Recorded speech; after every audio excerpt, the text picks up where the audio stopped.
lovers, and welcome to my channel, Baking and Buttercream. Today we're making a chocolate fudge. So, let's take a break and bake.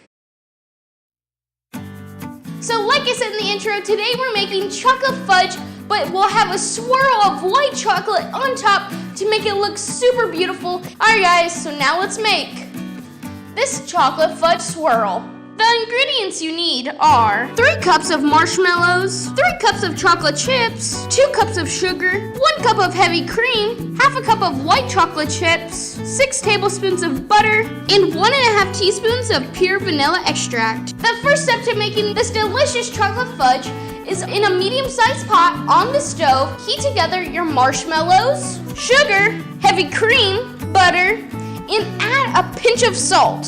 So this is gonna be cooking on medium heat while you're stirring constantly until the butter has completely melted and the marshmallows are almost all done melting. And then you're gonna go ahead and let it boil and cook for 5 minutes and continuing to stirring often. But while that's boiling, you're going to go ahead and melt your white chocolate chips. So all you have to do is put them in the microwave on medium-high heat for 30 seconds and mixing them after each 30 seconds. And you're going to keep on doing this until all your chocolate has completely melted. Once your mixture on the stove has been boiled for 5 minutes, take it off the stove and add in your chocolate chips and your vanilla and stir this all together until it has a smooth consistency.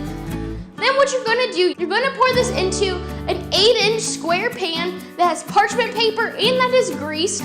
And so just pour that into it, and then what you're gonna do, you're gonna drizzle your melted white chocolate on top all over the whole thing, and then you're gonna use a toothpick or an angled spatula, which is what I use, and just swirl that white chocolate on top.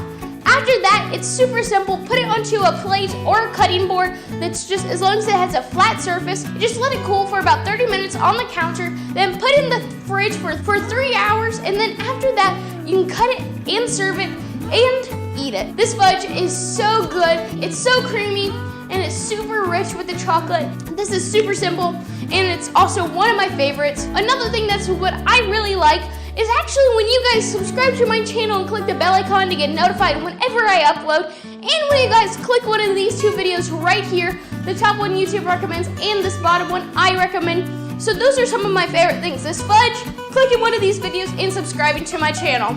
Alright guys, have a great day and eat some fudge because it's delicious.